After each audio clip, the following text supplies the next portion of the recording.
सबसे पहले हम आपको यह बताएंगे कि जब एक जवान भारत माता की रक्षा करते हुए अपने प्राणों का सर्वोच्च बलिदान देता है तो वो अपने पीछे कितना कुछ छोड़कर चला जाता है। और इन शहीदों के साथ उनके परिवार भी इस देश के लिए ताउम्र जीवित रहते हुए एक बहुत बड़ी कुर्बानी देते हैं जो शायद किसी को दिखाई नहीं देती, लेकिन आज आप महसूस कर पाएंगे।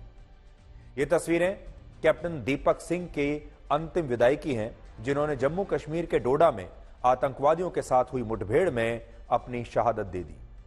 कल 78वें स्वतंत्रता दिवस के मौके पर जब उनका पार्थिव शरीर देहरादून में उनके घर पहुंचा तो उनके पिता की आंखों में आंसुओं का सैलाब था और उन्हें यकीन ही नहीं हो रहा था कि जिस बेटे को उन्होंने अपने कंधे पर बैठाकर दुनिया दिखाई, उसी बेटे की अर्थी को आज उन्हें कंधा देना पड़ रहा है।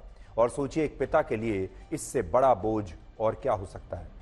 कैप्टन दीपक सिंह सिर्फ 25 वर्ष के थे और वो अक्सर कहते थे कि एक फौजी की रगों में देशभक्ति का लहू बहता है और वो लोग खुशकिस्मत होंगे और वो खुद भी खुशकिस्मत होंगे कि वो इस लहू को इस देश की रक्षा के लिए कभी समर्पित कर पाएंगे। और उन्होंने वक्त आने पर अपने प्राणों की आहुति देकर ऐसा किया भी। सबसे बड़ी बात यह है कि जब उन्हें सर्च ऑपरेशन के लिए जाना था, यानी जिस समय ये एनकाउंटर हुआ, तब उनकी मां वीडियो कॉल पर उनसे बात कर रही थी और उनकी मां पूछ रही थी कि आज वो क्या करने वाले हैं। और तब इस सवाल पर कैप्टन दीपक सिंह ने अपनी मां से कहा था कि आज वो सिर्फ आराम करेंगे, आज तो मुझे बस आराम करना है और आज मैं कहीं नहीं जाऊंगा, ये उन्होंने कहा था। लेकिन जैसे ही ये वीडियो कॉल खत्म हुई, वैसे ही उन्हें इस एनकाउंटर के लिए जाना पड़ा। और बाद में जब उनकी मां को यह खबर मिली कि उनका बेटा इस देश के लिए शहीद हो गया तो उनके पैरों तले जमीन खिसक गई। और सबसे बड़ा धक्का उन दो बहनों को लगा जो रक्षाबंधन का इंतजार कर रही थीं और जिन्हें कैप्टन दीपक सिंह ने यह वादा किया था कि वो रक्षाबंधन के दिन सबसे पहला फोन अपनी दोनों बहनों को ही करेंगे। लेकिन जब उन्होंने अपने शहीद भाई का पार्थिव शरीर देखा तो वो दृश्य ऐसा था कि इसे शब्दों में व्यक्त करना शायद मेरे लिए भी संभव नहीं होगा। और आज जब आप ये तस्वीरें देखेंगे तो आपको पता चलेगा कि जब एक वीर जवान शहीद होता है तो उसके साथ उसके परिवार को भी इस देश के लिए कितनी बड़ी शहादत देनी पड़ती है।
लेकिन मुझे उस पर गर्व है, मुझे कोई दुख नहीं है। मैंने कल से अभी तक एक आंसू नहीं निकाला था और न मैं कभी निकालूंगा।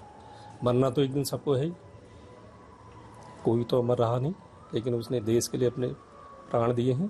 मुझे बिल्कुल भी दुख नहीं है। हाँ, यह है कभी जब मिसेज को देखता हूँ तो स्वाभाविक। आखिरी बार सर बात कब हुई थी, क्या कहते? उससे डेली बात होती थी। कल वो जब ऑपरेशन पर गया है, कल रात में बात ही हो पाई थी, परसों रात में।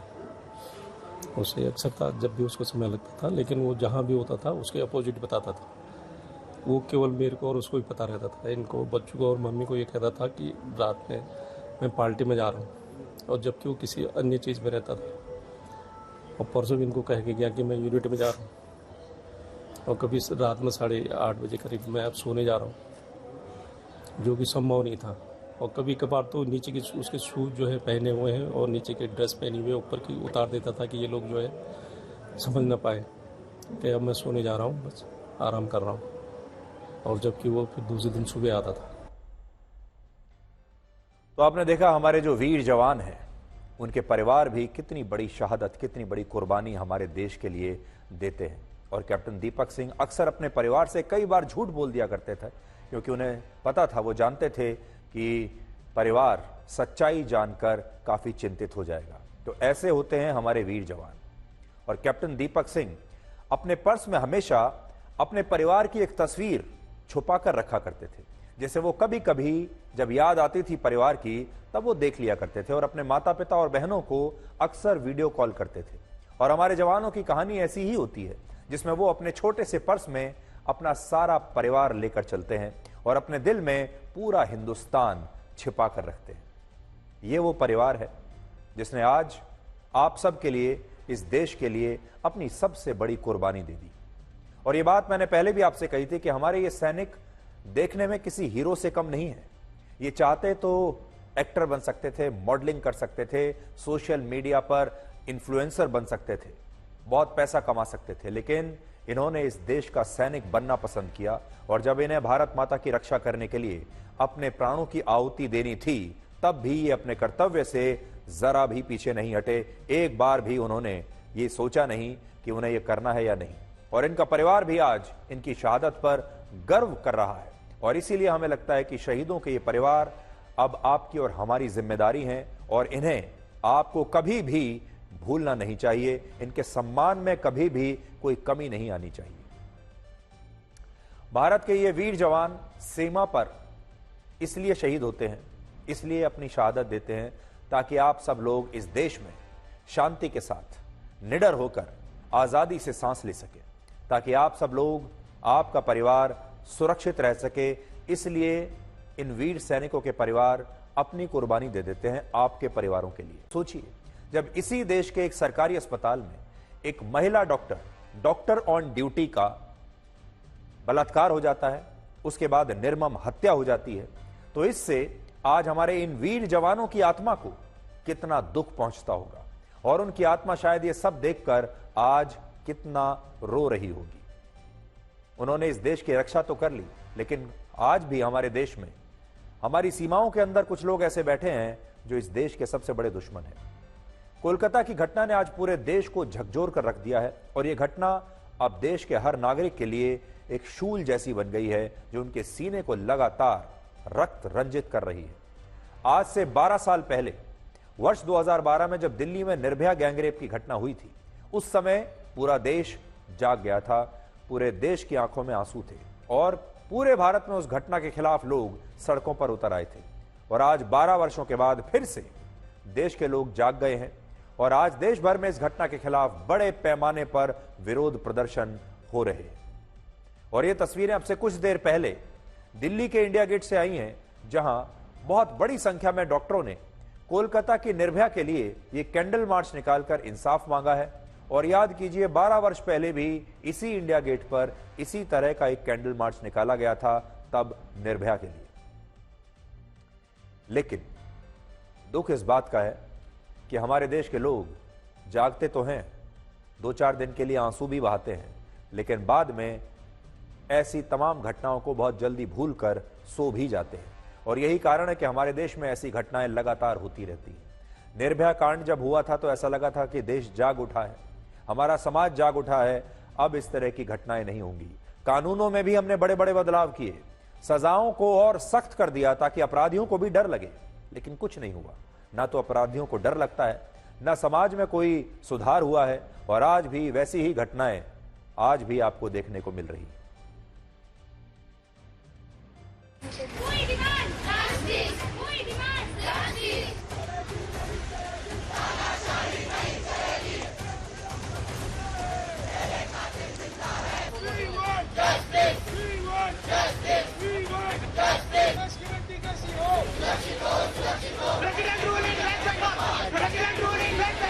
President rule in West Bengal.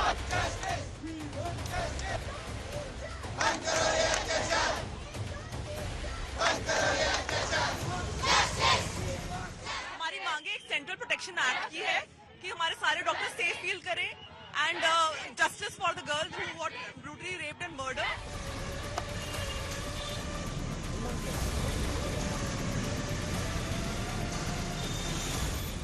और हमने पहले दिन से ही बता रखा है कि हमें जो विक्टिम है उनके लिए जस्टिस चाहिए और हमें एक सेंट्रल प्रोटेक्शन एक्ट चाहिए कि ये दोबारा ना हो। आपने 14 तारीख की रात में ही देखा कि इतना पूरे देश में प्रोटेस्ट हो रहा है कि डॉक्टरों की सुरक्षा की जाए, जो हेल्थ केयर वर्कर्स उनकी सुरक्षा की जाए। उसके बावजूद 1000 लोगों की मॉब आकर के अस्पताल में हमला कर देती। तो इसीलिए हम लोग खड़े हुए हैं कि जब हम प्रोटेस्ट करते टाइम ही ये हो जा रहा है तो बाद में क्या होगा।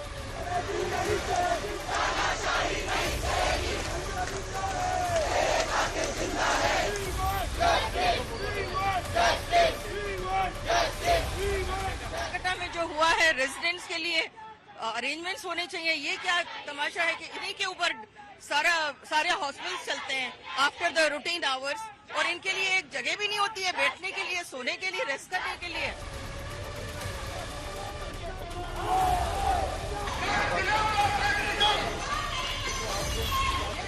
अभी ये अपने देश की लड़ाई है, हमारे देश की महिलाओं की सुरक्षितता की बात आई है, इसलिए अभी सारे लोग इकट्ठा हो रहे हैं और हम आपके माध्यम से केंद्र सरकार से ये मांग नहीं करते हैं कि तुरंत से तुरंत आप सीपीआई का कोई तो भी सीपीआई एक्ट लागू कर दिया जाए और जिसके कारण हमारे सारे लोग सिक्योर फील करेंगे।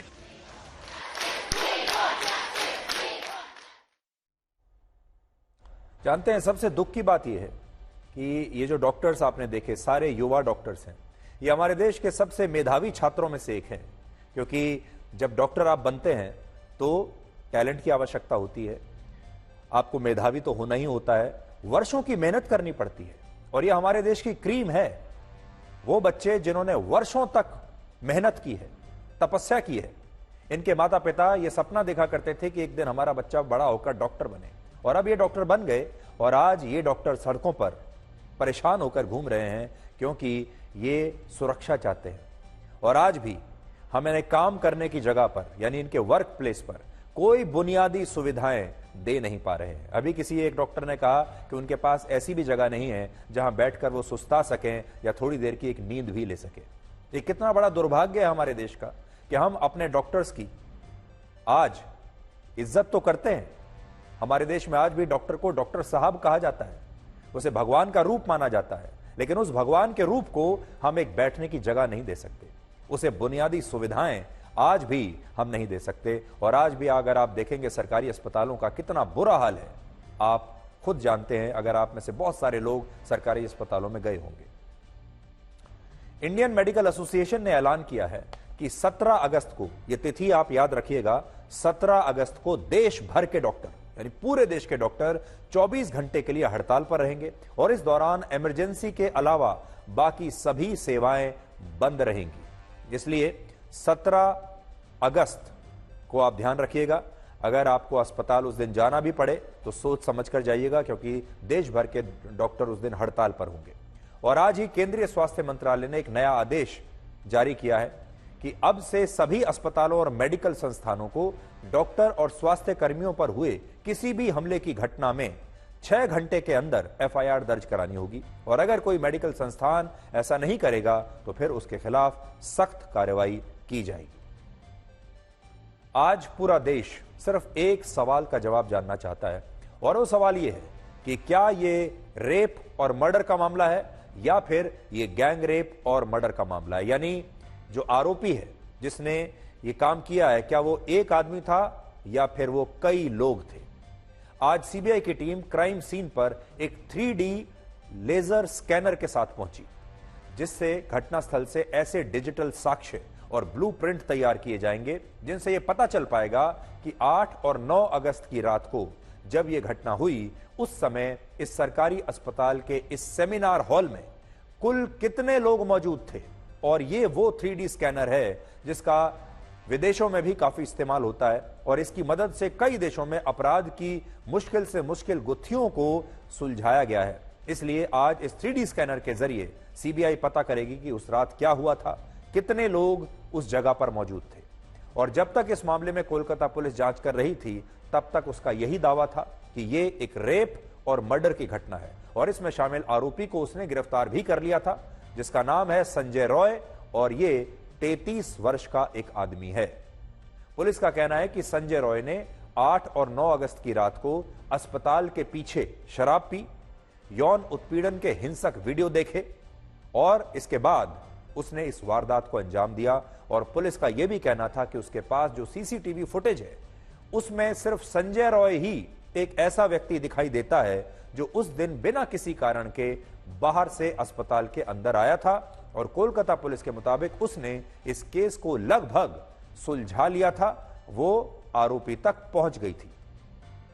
लेकिन इस मामले में गैंगरेप का एंगल तब आया जब भारतीय डॉक्टर संघ के अतिरिक्त महासचिव डॉक्टर सुवर्ण गोस्वामी ने यह दावा किया कि उन्होंने पीड़ित डॉक्टर की पोस्टमार्टम रिपोर्ट को देखा है, पढ़ा है और इसके मुताबिक जांच में पीड़ित डॉक्टर के प्राइवेट पार्ट से 151 ग्राम लिक्विड मिला है, जो एक व्यक्ति का हो नहीं सकता।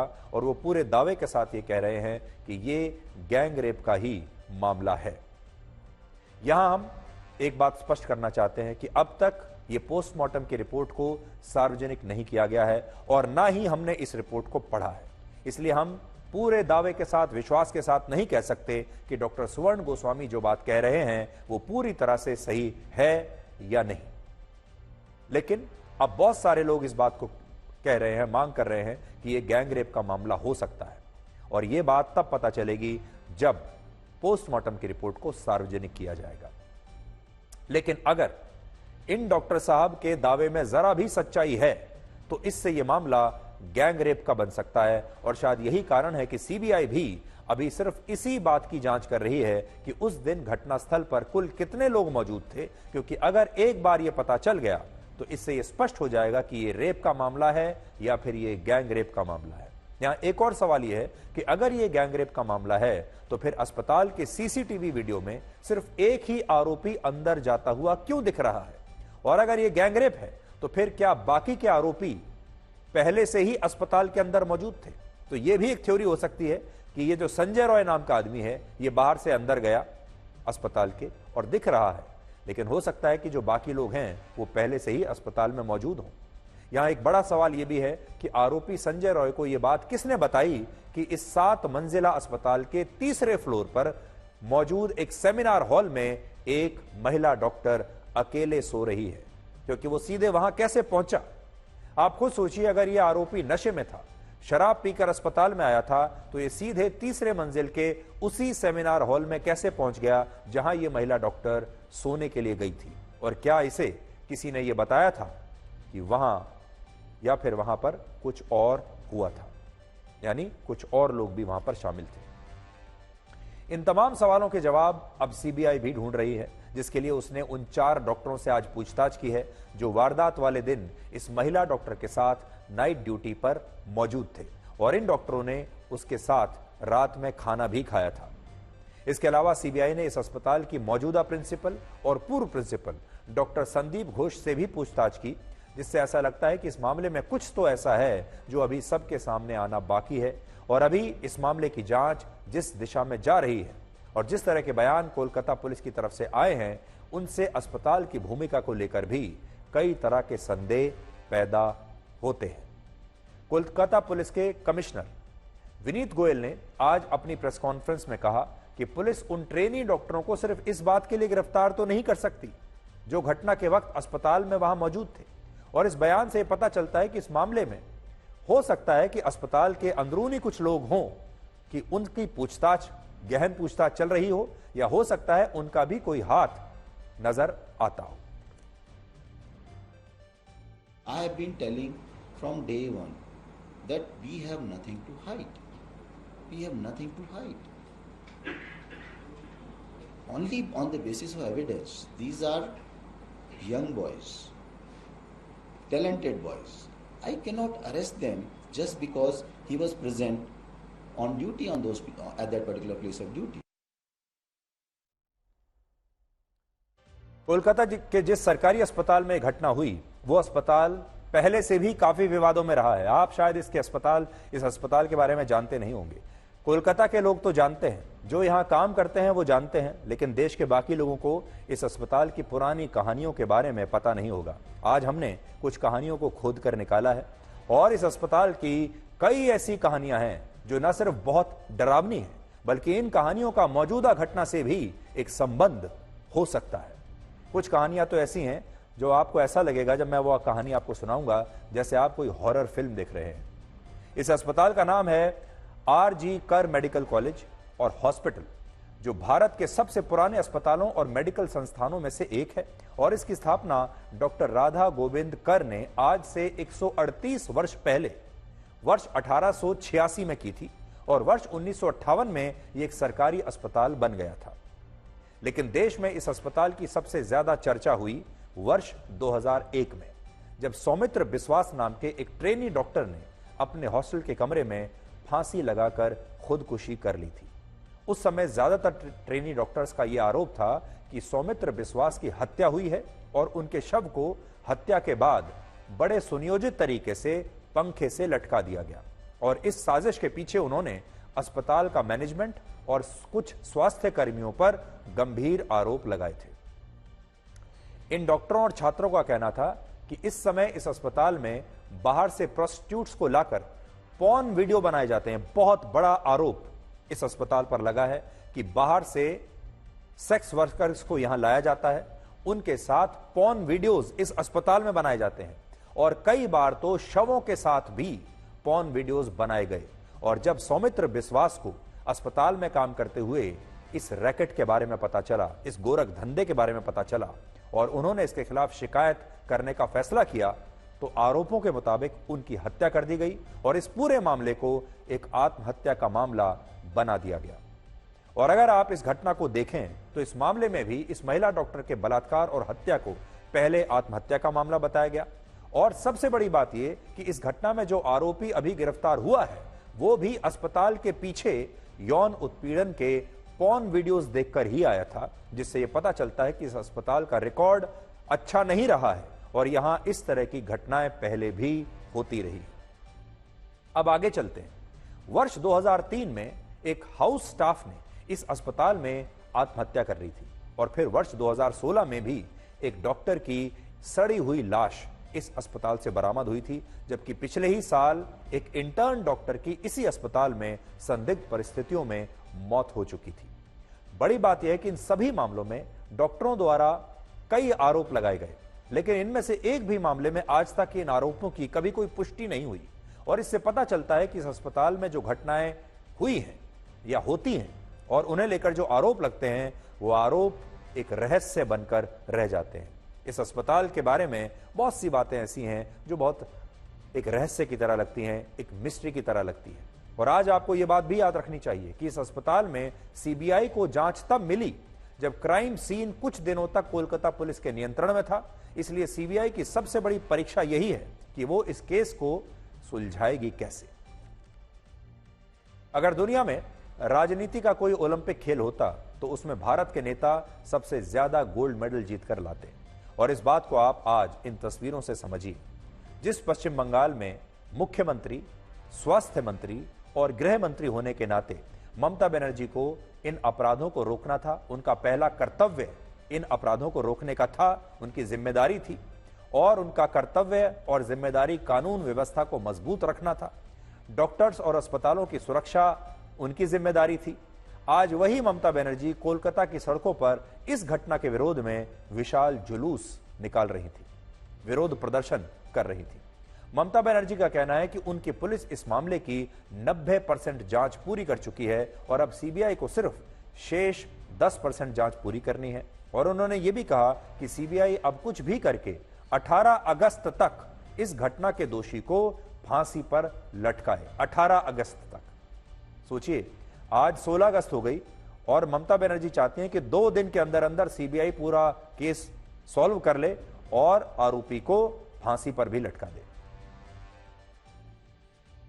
এবং যারা এই ব্যাপারটা প্রতিবাদ করছেন রাজনৈতিক চক্রান্তে না গিয়ে, রাজনীতিক ছোবলে কামড় না দিয়ে সঠিক অর্থে ফাঁসি হোক দোষীদের এবং আগামী রবিবারের মধ্যে সিবিআইকে ফাঁসির ব্যবস্থা করতে হবে এবং পুরোপুরি তদন্ত উদ্ঘাটিত করতে হবে। যদিও আমাদের কলকাতা পুলিশ তদন্তের 90% করে দিয়েছে।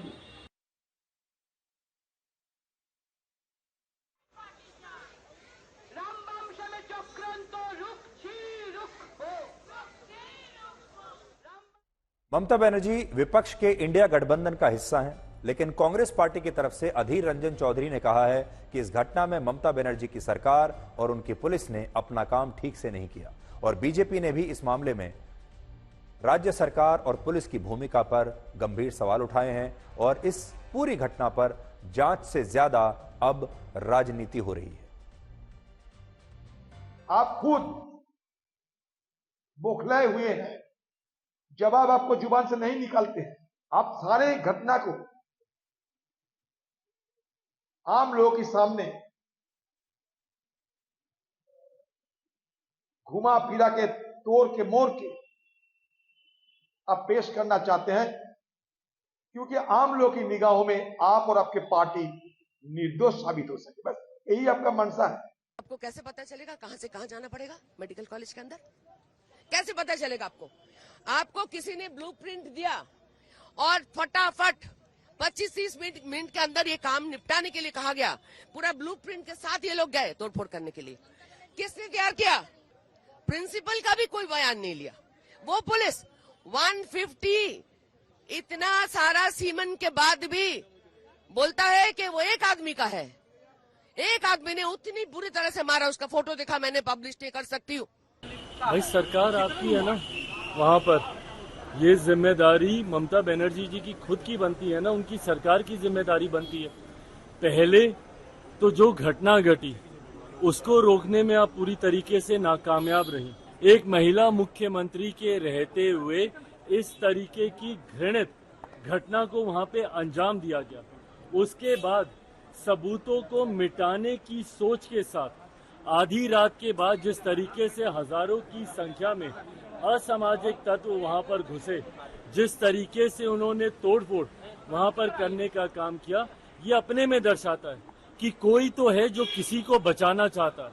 West Bengal state government must tell the people in a convincing way how the government has been taking strong action against culprits, how the government is considering to concede the demands made by doctors and other medical personnel. Instead of that, West Bengal government should not engage in blame game, accusing the opposition parties. इस सब के बीच आज Calcutta high court ने भी इस घटना पर दुख जताया है और कहा है कि अगर पुलिस इस अस्पताल की और डॉक्टरों की रक्षा नहीं कर सकती तो इस अस्पताल को बंद कर देना चाहिए और यहां मौजूद मरीजों को दूसरे अस्पतालों में शिफ्ट कर दिया जाए।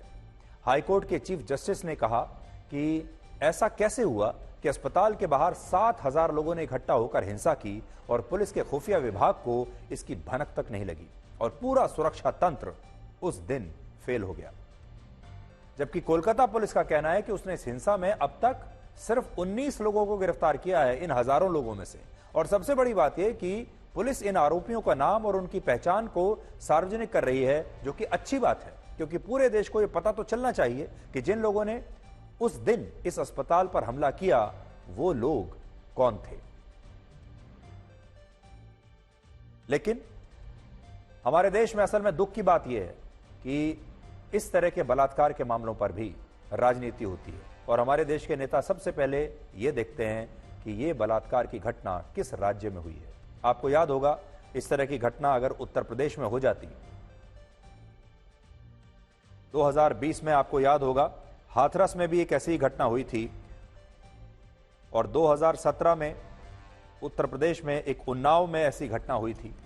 और आपको यह याद होगा हमारे देश के तमाम विपक्षी नेताओं ने, हमारे तमाम बुद्धिजीवियों ने इसे इतना बड़ा मुद्दा बना लिया था और हमारे देश के तमाम बड़े बड़े नेता उत्तर प्रदेश पहुंचने लगे थे, परिवारों से मिलने लगे थे और उस समय ये एक बड़ा मुद्दा बना था। लेकिन वही नेता जो हाथरस में इतने एक्टिव थे, उत्तर प्रदेश में इतने एक्टिव थे, वो लोग कोलकाता नहीं जा रहे हैं। आलोचना तो कर रहे हैं, सोशल मीडिया पर लिख रहे हैं, पोस्ट कर रहे हैं, दिल्ली में बैठकर बयान भी दे रहे हैं, लेकिन जरा सोचिए हमारे देश के बड़े बड़े विपक्षी दलों में से कितने बड़े बड़े नेता कोलकाता अभी तक गए हैं। इससे आपको यह समझ में आएगा कि आज भी हमारे देश में जो राजनीति होती है वो राज्य देखकर होती है, धर्म देखकर होती है, जाति देखकर होती है।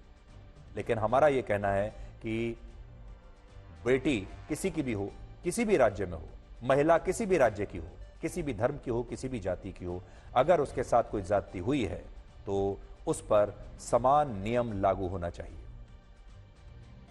को ये बताएंगे कि सफलता सिर्फ मेडल की मोहताज नहीं होती। कल प्रधानमंत्री मोदी ने ओलंपिक खेलों में हिस्सा लेने वाले भारतीय खिलाड़ियों से एक मुलाकात की थी, जिनमें विनेश फोगाट और नीरज चोपड़ा शामिल नहीं हुए थे, क्योंकि ये दोनों खिलाड़ी अभी भारत नहीं पहुंचे हैं। लेकिन इसके बावजूद प्रधानमंत्री मोदी ने विनेश फोगाट की गैर मौजूदगी में भी उनका जिक्र किया और कहा कि विनेश फोगाट पहली भारतीय महिला खिलाड़ी हैं जो कुश्ती के फाइनल में पहुंची, और ये पूरे देश के लिए एक गर्व की बात है। साथियों, पेरिस ओलंपिक्स भारत के लिए कई मायनों में ऐतिहासिक रहा है। इस ओलंपिक्स में देश के लिए जो रिकॉर्ड्स बने वो देश के कोटि कोटि नौजवानों को प्रेरणा देंगे। विनेश पहली ऐसी भारतीय बनी जो कुश्ती में फाइनल तक पहुंची। ये भी हमारे लिए बड़ा गर्व का विषय है। तो देखिए, विनेश फोगाट वहां मौजूद भी नहीं थी और प्रधानमंत्री मोदी ने विनेश फोगाट की तारीफ की और कहा कि पूरे देश को उन पर गर्व है। विनेश फोगाट ने अगर मेडल जीत लिया होता तो प्रधानमंत्री खुद उन्हें फोन करते और उन्हें बधाई देते, क्योंकि ओलंपिक खेलों में जब भी कोई हमारा खिलाड़ी मेडल जीतता है तो प्रधानमंत्री हमेशा खुद फोन करके उस खिलाड़ी को बधाई देते हैं। और पूरा देश इंतजार कर रहा था कि जब विनेश फोगाट मेडल जीतेंगी तब प्रधानमंत्री मोदी उन्हें फोन करेंगे और उन्हें बधाई भी देंगे। लेकिन दुर्भाग्य से ऐसा हो नहीं पाया। प्रधानमंत्री मोदी को यह मौका नहीं मिला कि वो विनेश फोगाट को फोन करें, लेकिन उनकी गैर मौजूदगी में पीठ पीछे प्रधानमंत्री मोदी ने उनकी तारीफ की है। विनेश फोगाट ने इस बार ओलंपिक खेलों में कोई मेडल नहीं जीता और वो फाइनल खेलने से पहले सिर्फ 100 ग्राम ज्यादा वजन के कारण डिस्क्वालीफाई हो गई थी। लेकिन बड़ी बात यह है कि मेडल से चूकने के बाद भी उनके संघर्ष की चमक कम नहीं हुई है। और आज अगर प्रधानमंत्री मोदी ने उनकी गैर मौजूदगी में उनकी प्रशंसा की है तो पता चलता है कि काम ऐसा करो, यह हमारे युवाओं के लिए भी है कि काम ऐसा करो कि किसी की जीत से ज्यादा आपकी हार के चर्चे हों और आपकी गैर मौजूदगी में भी आपकी प्रशंसा हो। और यहां आपको प्रधानमंत्री मोदी को भी देखना चाहिए, जो अपने संबोधन में विनेश फोगाट की उपलब्धियों का जिक्र करना भूले नहीं। और बजरंग पूनिया, जो कि विनेश फोगाट के साथी भी रहे हैं, उनका कहना है कि विनेश कल सुबह 10 बजे दिल्ली के इंदिरा गांधी इंटरनेशनल एयरपोर्ट पर पहुंचेंगी और इसके बाद वो वहां से हरियाणा में अपने गांव बलाली के लिए रवाना होंगी। और हमने उस दिन भी आप सबसे ये कहा था कि विनेश फोगाट भले ही नियमों के कारण मेडल से चूक गई हो, लेकिन पूरे देश को उन्हें गोल्ड मेडल का विजेता मानकर ही उनका सम्मान करना चाहिए। उनका देश लौटने पर वैसा ही सम्मान होना चाहिए, वैसा ही स्वागत होना चाहिए जैसा कि एक गोल्ड मेडलिस्ट खिलाड़ी का सम्मान और स्वागत होता है। ओलंपिक खेलों से डिस्क्वालीफाई होने के बाद विनेश फोगाट ने संन्यास लेने का ऐलान किया था और कहा था कि कुश्ती जीत गई और वो हार गई। उस दिन वो बड़ी निराश थी, लेकिन आज उन्होंने अपने एक नए बयान में कहा है कि वो अपने लक्ष्य में अब भी सफल नहीं हुई हैं और उन्हें लगता है कि वर्ष 2032 तक वो कुश्ती खेल सकती हैं, जिसका मतलब ये है कि वो ये कह रही हैं कि वो 2 और ओलंपिक खेलों में भारत की तरफ से अभी खेलने में सक्षम है। आप ये समझिए कि हमारे देश को चुनाव प्रधान देश क्यों कहा जाता है, क्योंकि लोकसभा चुनावों के समाप्त होने के सिर्फ 2 महीने के बाद हमारे देश में अब फिर से 2 राज्यों में विधानसभा चुनाव होने वाले हैं। उनकी तारीखों का ऐलान आज हो गया है और ये 2 राज्य हैं जम्मू कश्मीर और हरियाणा। तो ध्यान से आप सुन लीजिएगा तारीख। जम्मू कश्मीर में विधानसभा की 90 सीटों पर 3 चरणों में मतदान होगा, जिनमें पहले चरण के लिए 18 सितंबर, दूसरे चरण के लिए 25 सितंबर और तीसरे के लिए 1 अक्टूबर को वोटिंग होगी। और इन चुनावों के नतीजे 4 अक्टूबर को घोषित हो जाएंगे। ये डेट शीट है जम्मू कश्मीर के चुनावों की। जम्मू कश्मीर में आखिरी बार विधानसभा के चुनाव आज से 10 साल पहले वर्ष 2014 में हुए थे, जब जम्मू कश्मीर एक पूर्ण राज्य था। लेकिन अब जम्मू कश्मीर एक केंद्र शासित प्रदेश है और जम्मू कश्मीर से अब अनुच्छेद 370 समाप्त हो चुका है और लद्दाख भी उससे अलग होकर एक अलग केंद्र शासित प्रदेश बन गया है और इस नए स्वरूप में पहली बार वहां चुनाव हो रहा है। अनुच्छेद 370 हटने और नया परिसीमन होने के बाद जम्मू कश्मीर में अब विधानसभा सीटों की संख्या 114 हो गई है, जिनमें 90 सीटें जम्मू कश्मीर में हैं और 24 सीटें पाकिस्तान के कब्जे वाले कश्मीर में हैं। इनमें भी जिन 90 सीटों पर चुनाव होगा उनमें 43 सीटें जम्मू क्षेत्र में हैं और 47 सीटें कश्मीर घाटी में हैं और परिसीमन के बाद जम्मू क्षेत्र में 6 और कश्मीर घाटी में 1 सीट पहले के मुकाबले बढ़ाई गई है। दिलचस्प बात यह है कि पहली बार 9 सीटें अनुसूचित जनजाति के लिए आरक्षित की गई हैं, जिनमें से 3 सीटें कश्मीर घाटी में हैं। इसी लोकसभा चुनाव के लिए जम्मू कश्मीर की 5 सीटों पर इस बार चुनाव हुआ था, जिन पर जबरदस्त वोटिंग भी हुई थी। जम्मू कश्मीर की इन 5 सीटों पर 58% से ज्यादा वोटिंग हुई थी और वोटिंग के मामले में जम्मू कश्मीर के लोगों ने 35 वर्षों का रिकॉर्ड तोड़ दिया था। इसके अलावा लोकसभा चुनाव में बीजेपी जम्मू कश्मीर में जम्मू की 2 जबकि नेशनल कॉन्फ्रेंस कश्मीर घाटी की 3 में से 2 सीटों पर जीती थी और 1 सीट पर निर्दलीय उम्मीदवार जीता था। तो ये इस बार का नतीजा था लोकसभा चुनाव का। दिलचस्प बात यह है कि लोकसभा चुनाव में सबसे ज्यादा 34 विधानसभा सीटों पर नेशनल कॉन्फ्रेंस ने बढ़त बनाई, जबकि बीजेपी की बढ़त 29 विधानसभा क्षेत्रों की थी और अब जम्मू कश्मीर में सरकार बनाने के लिए 46 सीटों का बहुमत चाहिए होगा। जम्मू कश्मीर के बारे में पहले जिक्र करूं तो आपको याद है कि मतदान केंद्र पर जो लंबी लंबी कतारें लगी हुई थी वो जमहूरियत की ताकत का एक बहुत ही बेहतरीन मंजर पेश करती थी। वो सिर्फ लंबी कतारें नहीं थी, वो अवाम की उम्मीदें थी, जज्बातों और उनके मुस्तकबिल की नई तस्वीर लिखने की एक ख्वाहिश थी। And what therefore we expect that there would be more voters this time again. और ये सब ने हमें ये एहसास कराया कि लोगों में एक उत्साह है और वोटिंग के प्रति हम एक्सपेक्ट कर सकते हैं कि ज्यादा वोट्स पड़ेंगे। विमेन पार्टिसिपेशन ज्यादा होना चाहिए, ऐसी हमें उम्मीद है और हमारी कोशिश रहेगी। कैंपेनिंग अच्छे से होनी चाहिए, बिना डर के होनी चाहिए। तो ये तो जम्मू कश्मीर की बात हुई। अब हरियाणा में देखिए, हरियाणा में विधानसभा की 90 सीटों पर 1 अक्टूबर को वोटिंग होगी और जम्मू कश्मीर के साथ ही हरियाणा के नतीजे भी 4 अक्टूबर को आ जाएंगे। इसी साल लोकसभा चुनाव में हरियाणा की 10 सीटों में से 5 बीजेपी ने जीती थी और 5 ही कांग्रेस ने जीती थी। और अगर हम इन नतीजों को विधानसभा चुनावों के हिसाब से देखें तो कांग्रेस ने 42 सीटों पर अपनी बढ़त बढ़ाई और बीजेपी ने 44 सीटों पर बढ़त बनाई और बीजेपी बहुत मामूली मार्जिन से कांग्रेस से आगे रही।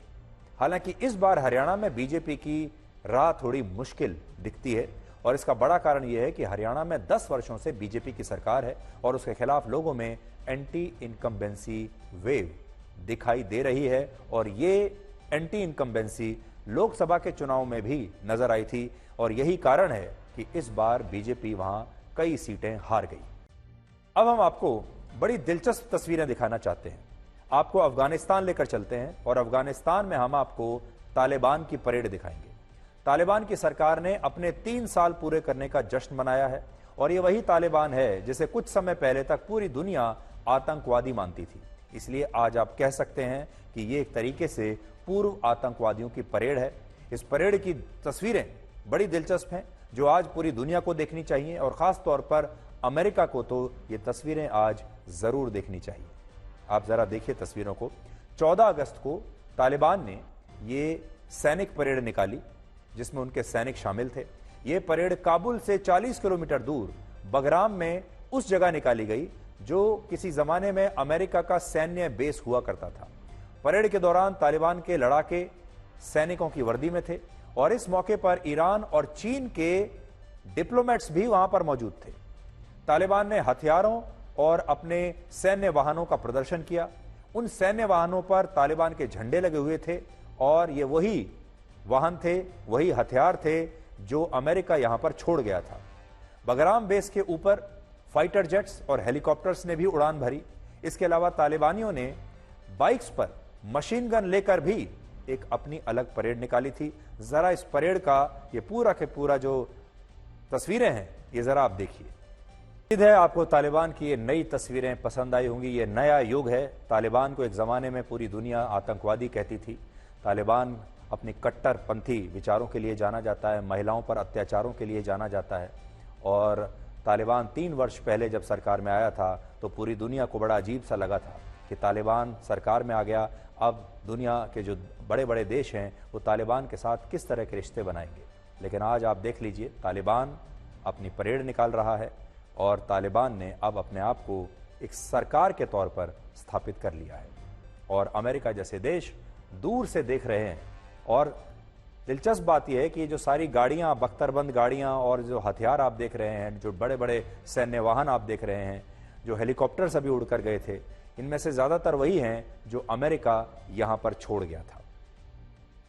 अब हम आपको यह बताएंगे कि कैसे 8वीं 9वीं पास साइबर ठगों ने आईपीएस ऑफिसर, सीबीआई अधिकारी और एक जज बनकर एक पढ़ी लिखी महिला डॉक्टर से 2 करोड़ 81 लाख रुपए ठग लिए, लूट लिए। इस ठगी की शुरुआत 1 अगस्त से शुरू हुई जब रुचिका टंडन नाम की इस महिला डॉक्टर के पास एक अनजान नंबर से कॉल आया। कॉल करने वाले व्यक्ति ने कहा कि वो भारत के टेलीकॉम रेगुलेटर का अधिकारी है और इस नंबर के खिलाफ 22 शिकायतें मिली हैं, इसलिए डॉक्टर के इस नंबर को बंद किया जा रहा है क्योंकि इस नंबर के खिलाफ शिकायतें मिल रही हैं। उस ठग ने, साइबर ठग ने स्काइप डाउनलोड करने के लिए कहा और महिला की बात राहुल गुप्ता नाम के एक व्यक्ति से कराई और बताया कि यह राहुल गुप्ता एक सीबीआई का बड़ा अधिकारी है। इसके बाद महिला डॉक्टर से कहा गया कि एक मनी लॉन्ड्रिंग केस में आपका नाम आया है और आपका बैंक अकाउंट इस मनी लॉन्ड्रिंग के लिए इस्तेमाल हुआ है। इस पैसे से विमेन एंड चाइल्ड ट्रैफिकिंग हुई है और कोर्ट के पास आपके खिलाफ पर्याप्त सबूत हैं, आपके खिलाफ एक्शन लिया जाएगा। इन साइबर ठगों ने इस महिला के पास कई डॉक्यूमेंट्स भी भेजे जिनमें सीबीआई की मोहर और वाटरमार्क लगे हुए थे, जबकि ये फर्जी कागजात थे। उनकी डिजिटल अरेस्टिंग का फर्जी ऑर्डर निकाला गया। यहां तक कि कोर्ट के भी तमाम नोटिस फर्जी थे जिन्हें इस महिला डॉक्टर ने असली समझ लिया और वो इनके जाल में फंस गई। इसके बाद महिला से कहा गया कि यह बात किसी को ना बताएं क्योंकि यह नेशनल सिक्योरिटी का मामला है।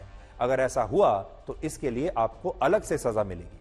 और इन लोगों ने इस महिला डॉक्टर को डिजिटल अरेस्ट कर लिया और लगातार वीडियो कॉल पर रखा और वीडियो कॉल पर ही नकली अदालत बैठाई जिसमें एक नकली जज ने इस महिला की सुनवाई भी की।